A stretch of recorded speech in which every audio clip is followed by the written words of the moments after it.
ओम नमो भगवते वासुदेवाय। ओम नमो नारायण। जय महादेव। जय श्री कृष्णा। स्वागत है आप सभी का हमारे YouTube चैनल पर। अब हम आपको सुनाते हैं तीसरा अध्याय, माघ मास महात्म्य का।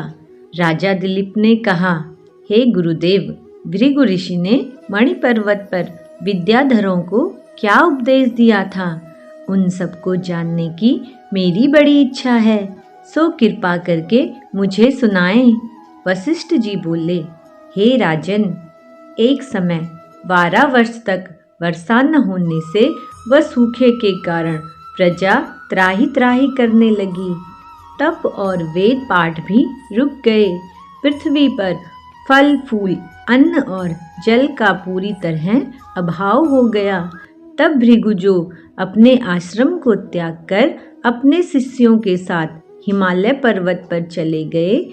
वहां कैलाश पर्वत के पश्चिम की ओर मणि पर्वत के नीचे के भाग में स्फटिक शिलाएं हैं। मध्य की शिलाएं नीलकंठ पक्षी के समान हैं। अपने एक ऐश्वर्य के कारण यह शुक्ल नीलकंठ की भांति शोभायमान है। उसके नीचे स्वर्ग मेखला थी। इस छवि के कारण वह पीतांबरधारी कृष्ण की तरह शोभित होता था।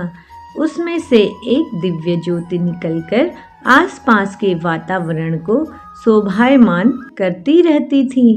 पर्वत की कंदराओं से किन्नरियां तान उड़ाती घूमती रहती थी। सूर्य की किरणें पड़ने पर पर्वत की शिलाओं से इंद्रधनुष के रंग की किरणें दिखाई देती थी। इस मनोहर छवि वाले पर्वत के निचले भाग में विद्याधर अपनी पत्नियों के साथ मृदु घास पर विहार करते थे। पर्वत पर बनी रमणीक गुफाओं में संसार का त्याग कर आए हुए महात्मा दिन रात तपस्या करते थे। उस पर्वत की कंदराओं में बैठकर महात्मा रुद्राक्ष की माला हाथ में लिए महादेव जी का भजन करते थे।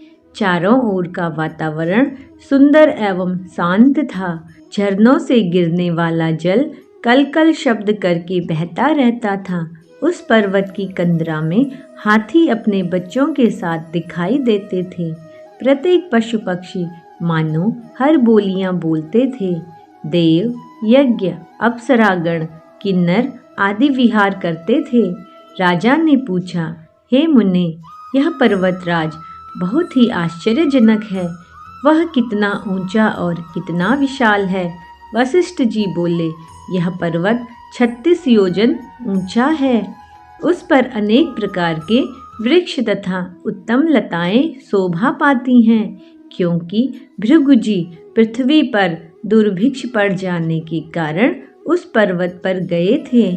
अतः उस पर्वत के वातावरण को देख अति प्रसन्न हुए।